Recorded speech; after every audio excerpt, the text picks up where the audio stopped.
Okay, so to get started welding here, I'm going to start by turning on the argon gas. I give it just about a quarter to a half turn till it cracks open. And then on the back of the machine, I have the power switch here. I'm going to flip it towards the wall.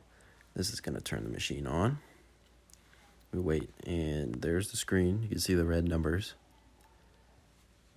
And so right there, the HF stands for high frequency TIG, which is what we're going to be doing today. So that's all set up. We're running 75 amps, which is a pretty good warm setting to be running, but we're just doing a stringer bead with filler, so this should work good. And as you saw there, that is your foot pedal. This is corded here, and we're going to set that down on the ground in front of our stool so we can sit down, and that controls how much amperage we are running through the machine. The pedal all the way down is the full 75 amps.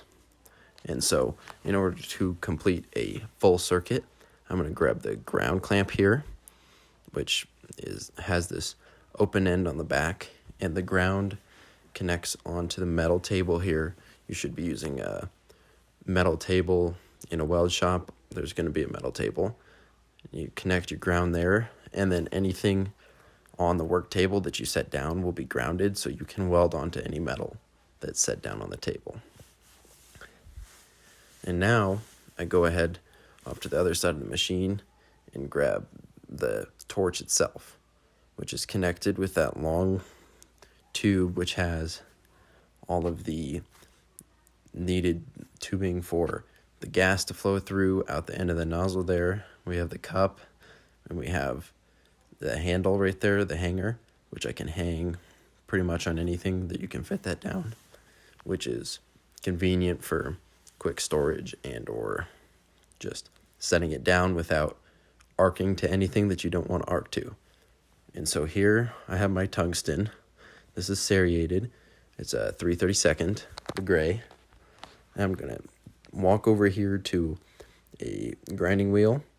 I'm going to flip it on, and now I'm going to take the tungsten, and you want the point of the tungsten to be pointed up towards the wheel when you sharpen.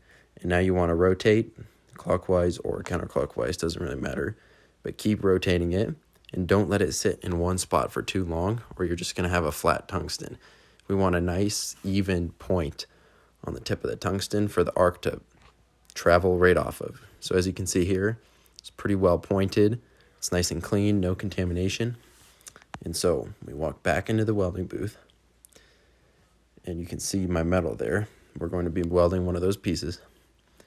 And so we grab our torch, and if you look into the end of the torch here, you can see a little hole, and we want to stick the back end of the tungsten into this hole, and we already loosened it earlier, so we can slide it all the way in. And I don't know, about a 1/4 inch, 3/32 stick out, so we get it stuck out there, as you can see right here. And now I'm going to tighten the torch down, nice and tight, not too tight, just hand tight. That way then the tungsten is secured. And I'm going to be grabbing my welding hood now. We need our PPE. I have safety glasses on at the moment. Now I'm going to put my welding hood on. This is an auto darkening Miller hood. It's nothing too awful fancy, but it is auto darkening, so as soon as I strike the arc, when I start welding, the hood goes dark, so I don't have any damage to my eyes. And now I'll grab my filler rod, which I am using ER70S, and this is for steel, which we're welding hot rolled steel here. And so I'm going to get up and flip my booth curtains down so that nobody passing by my booth is going to have their eyes damaged looking in at the bright light. And sit back down on my stool. And here I'll show you the on and off switch for my fan. I'm going to turn this on. As you can see, here's the fan. And so all the fumes are going to be rising as their hot gas is rising, and they should go up into the fan and out of the shop. Now, let's grab our gloves here. These are just some basic super thin gloves from any hardware store you can find that help me really feel the filler wire and the torch while I'm moving along. while still protecting my hands from the UV.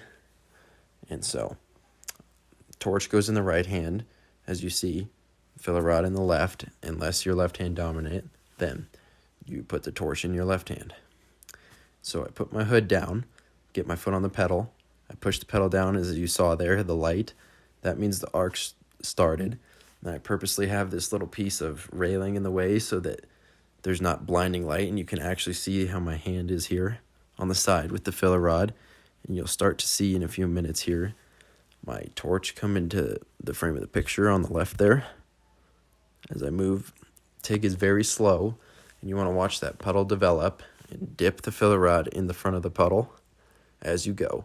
Super slow, super tedious, but it's very, very useful for many applications. And now you see my torch is coming into the screen view. As I'm moving the puddle along, I'm going to stop right before it gets past my little block here so that you aren't blinded by some light here. And then I leave the torch there as the post-flow gas comes out to make sure that no air, the oxygen doesn't contaminate the weld. And then here we have our finished weld. It's just a stringer bead, nothing too special.